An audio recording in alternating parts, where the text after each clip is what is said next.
आज समात थी बेल की हेयरिंग की कबल गिरफ्तारी बेल प्री अरेस्ट बेल की जो बिज़नेस पार्टनर हैं शहीद रज़ा अली ख़ान के मोहम्मद अहमद, उन्होंने दरख्वास्त दायर की थी जिसका मैं 13 तारीख को पता चला। आज उसकी समात थी। थोड़ी अजीब बात यह है कि तफ्तीश के मुताबिक अभी तक मोहम्मद अहमद जो हैं वो इस केस में गवाह हैं। उनका बतौर गवाह जो है 161 का बयान रिकॉर्ड हुआ है। उनको किसी ज़िमनी में अभी तक मुल्ज़िम नामज़द नहीं किया गया, चूँकि आपको पता है कि पहले 2 हफ्ते तो कोई तफ्तीश इस केस की हुई नहीं। नई तफ्तीशी टीम तो अब काम करना शुरू कर रही है। हमने जब यही बात अदालत के सामने रखी कि एक गवाह बेल फाइल करके ख़ुद अपने आप को मुल्ज़िम क्यों ज़बरदस्ती बना रहा है, इसका तो कोई इंटरोगेशन नहीं हुई है। तो जब इसी पे सवाल किया गया एप्लीकेंट के दरख्वास्त गुजार के वकील से, तो उन्होंने कहा कि जी मुझे इस पर वक्त चाहिए और असिस्ट करने के लिए, इस पहलू को एड्रेस करने के लिए कि कैसे मेरी बेल दरख्वास्त काबिल समाअत है, जो कि उसकी मेंटेनेबिलिटी पे जज साहब ने फिर सवाल उठा दिया। उन्होंने फिर एडजर्नमेंट फ़ाइल की और उन्होंने वक्त मांगा, जिसके लिए अदालत ने 24 तारीख तक इसको मौखर कर दिया है। 24 तारीख को 11:30 बजे इसकी समाअत दोबारा होगी।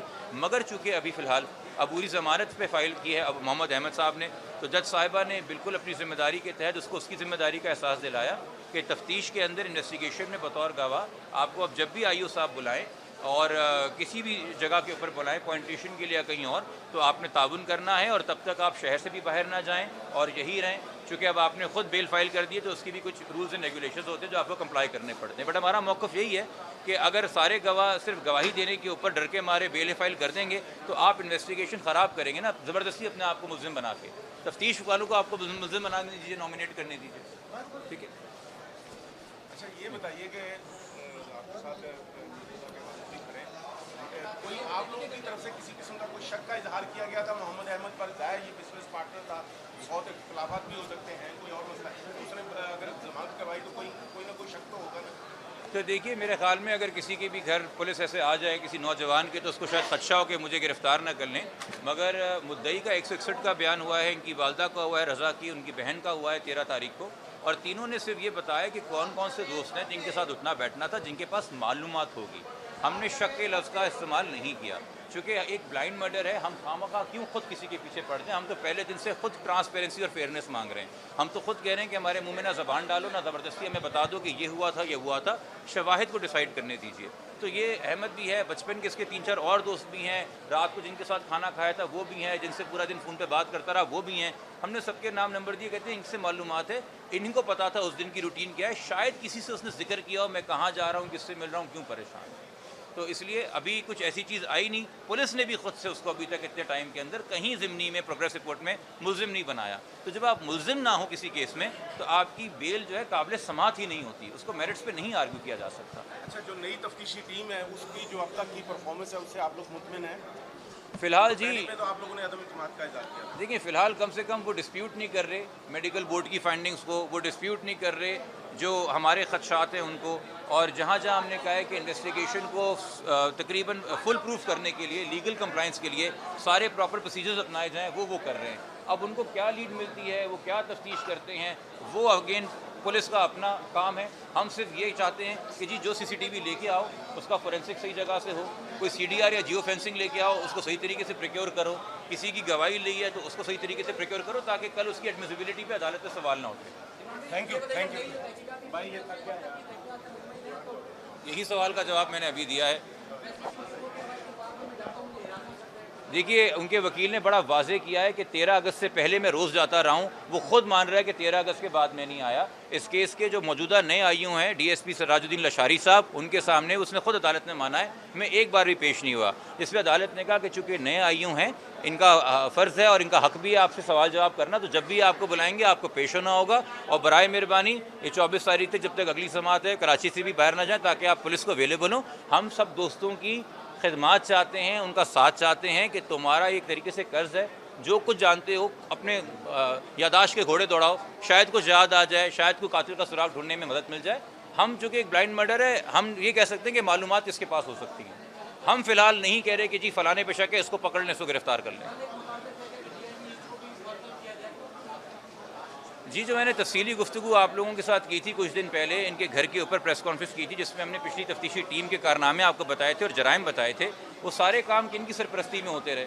वो जो लंजार साहब हमारे DIG ईस्ट हैं उनकी सरपरस्ती में होते रहे। आपने पहले दिन क्राइम सीन यूनिट नहीं पहुंचा, 2 दिन बाद पहुंचा। 2 दिन पहले जो सारा मीडिया था, किसी को यहाँ पे बताएगा सहाफ़ी 29 तारीख को 30 तारीख को किसी ने होस्टर देखा, तो वो होस्टर 31 तारीख को कैसे नाजिल हो गया? यानी कि जुर्म होने के बाद एक्टिव क्राइम सीन को आपने मैनिपुलेट किया, उसके बाद आपने उस जगह को आग लगा दी। किसी का अगर कोई डीएनए मिल जाता तो वो भी ना मिले, वो भी डीआईजी इसकी सरपरस्ती के अंदर हुआ। फिर वहाँ पे कहीं खोल टपक पड़ा 6 दिन बाद, 7 दिन बाद, और फिर जो बाकी तफ्तीश जिस तरीके डायरेक्शन में जाती रही, तो अगेन ये डीआईजी देखिए, फिरोज़ाबाद थाने का किरदार आपके सामने, गुलिस्तान जौहर का किरदार आपके सामने, शहर फैसल डीएसपी का किरदार आपके सामने। ये 3 थाने हैं, ये तीनों थाने एक डीआईजी के अंडर आते हैं, ठीक है जी। तो जो एसएसपीज़ के ऊपर सुपरवाइजिंग डीआईजी ईस्ट है, वालिद साहब ने कल खुद ये मुतालबा किया है, खुद आपके सामने रखा है। मैं वहाँ मौजूद भी नहीं था, क्योंकि हर आम फहम इंसान को नज़र आ रहा है कि अकाउंटेबिलिटी कहाँ से शुरू होनी चाहिए।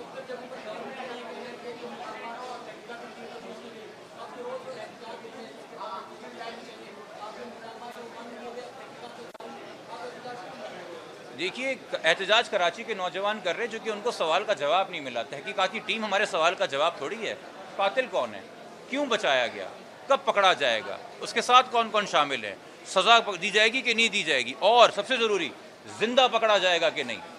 ये एक बहुत बुरी रिवायत है कराची के अंदर और पाकिस्तान के अंदर, ख़ासतौर पर बहुत ज़्यादा पंजाब में भी फैल गई है कि आप कोई भी बंदा सामने पकड़ के लाश दिखा देते हैं और बोल देते हैं जी ये आपका कातिल था, ये आपका मुलजिम था। हम इस केस के अंदर ऐसी कोई चीज़ बर्दाश्त नहीं करेंगे। इतनी जामे, इतनी बड़ी इन्वेस्टिगेशन टीम बनी है, प्रॉपर से तहकीक कीजिएगा। अगर कातिल मिल जाए तो ताक़ुब करके कानूनी तरीके से उसको अरेस्ट कीजिएगा। हमें कोई डेड बॉडी दिखा के मत बोल दीजिएगा कि जी इनकाउंटर के अंदर मारे गए। और मुझे उम्मीद है कि ये टीम इस जिम्मेदारी को समझेगी और उस बुरी रिवायत को, उस गलत रिवायत को आम नहीं करेगी जिसकी वजह से पुलिस बदनाम होती है। वालदैन का एहतजाज का सिलसिला नहीं है जी, ये कराची के नौजवानों का सिलसिला है। वालदैन सिर्फ उनका शुक्रिया अदा करना चाहते हैं जो रातों को खड़े में, जो माएँ बहनें बच्चे नौजवान खड़े हुए हैं अपना सारा काम छोड़ के, घर बार छोड़ के। वालदैन का फ़र्ज़ है कि जाके उनका शुक्रिया अदा करें। डे 1 से वो प्रोटेस्ट कर रहे हैं जब वहाँ पे वालदैन नहीं थे। कितने सारे मुजाहरे हुए हैं जहाँ वालदैन मौजूद नहीं थे। तो इसको ये ना समझा जाए, पहले भी वालिद साहब कह चुके प्रेस कॉन्फ्रेंस में, मैंने किसी एहतजाज की कॉल नहीं दी। ये कराची के नौजवानों की दिल की एहसास है, उनके बीच में से था एक रज़ा, उनका अपना था रज़ा, वो रज़ा को अपना समझते हैं, उसको ओनरशिप देते हैं। तो ये कराची के नौजवान अगर एहतजाज कर रहे हैं तो ये कह के नहीं कि जी एहतजाज बंद करो या पिकेट लगाओ या पुलिस को बोलो कि उनके ऊपर लाठी चार्ज करे। नहीं जी, कातिल पकड़ के लाइए और जवाब दीजिए किसकी ईमा पे हुआ और किसकी ईमा पे 14 दिन तक इसको आप सुसाइड डिक्लेयर कर रहे थे और कातिलों को बचा रहे थे। शुक्रिया। आज समाअत थी बेल की, हेयरिंग की, कबल गिरफ्तारी बेल प्री अरेस्ट बेल की। जो बिज़नेस पार्टनर हैं शहीद रज़ा अली ख़ान के, मोहम्मद अहमद, उन्होंने दरख्वास्त दायर की थी जिसका मैं 13 तारीख को पता चला। आज उसकी समाअत थी। थोड़ी अजीब बात यह है कि तफ्तीश के मुताबिक अभी तक मोहम्मद अहमद जो हैं वो इस केस में गवाह हैं। उनका बतौर गवाह जो है 161 का बयान रिकॉर्ड हुआ है। उनको किसी ज़िमनी में अभी तक मुल्ज़िम नामज़द नहीं किया गया, चूँकि आपको पता है कि पहले 2 हफ्ते तो कोई तफ्तीश इस केस की हुई नहीं। नई तफ्तीशी टीम तो अब काम करना शुरू कर रही है। हमने जब यही बात अदालत के सामने रखी कि एक गवाह बेल फाइल करके ख़ुद अपने आप को मुल्ज़िम क्यों ज़बरदस्ती बना रहा है, इसका तो कोई इंटेरोगेशन नहीं हुई है। तो जब इसी पे सवाल किया गया एप्लीकेंट के दरख्वास्त गुजार के वकील से, तो उन्होंने कहा कि जी मुझे इस पर वक्त चाहिए और असिस्ट करने के लिए, इस पहलू को एड्रेस करने के लिए कि कैसे मेरी बेल दरख्वास्त काबिल समाअत है, जो कि उसकी मेंटेनेबिलिटी पे जज साहब ने फिर सवाल उठा दिया। उन्होंने फिर एडजर्नमेंट फाइल की और उन्होंने वक्त मांगा, जिसके लिए अदालत ने 24 तारीख तक इसको मौखर कर दिया। 24 तारीख को 11:30 बजे इसकी समाअत दोबारा होगी। मगर चूँकि अभी फ़िलहाल अबूरी ज़मानत पे फ़ाइल की है अब मोहम्मद अहमद साहब ने, तो जज साहिबा ने बिल्कुल अपनी ज़िम्मेदारी के तहत उसको उसकी ज़िम्मेदारी का एहसास दिलाया कि तफ्तीश के अंदर, इन्वेस्टिगेशन में बतौर गवाह आपको अब जब भी आईओ साहब बुलाएँ और किसी भी जगह के ऊपर बुलाएं पॉइंटेशन के लिए या कहीं और, तो आपने ताउन करना है और तब तक आप शहर से भी बाहर ना जाएं और यही रहें। चूँकि अब आपने खुद बेल फाइल कर दी है तो उसकी भी कुछ रूल्स एंड रेगुलेशंस होते हैं जो आपको कंप्लाई करने पड़ते हैं। बट हमारा मौक़िफ़ यही है कि अगर सारे गवाह सिर्फ गवाही देने के ऊपर डर के मारे बेल फाइल कर देंगे तो आप इन्वेस्टिगेशन ख़राब करेंगे ना, ज़बरदस्ती अपने आप को मुल्ज़िम बना के। तफ्तीश वालों को आपको मुल्ज़िम बना दीजिए, नॉमिनेट करने दीजिए, ठीक है।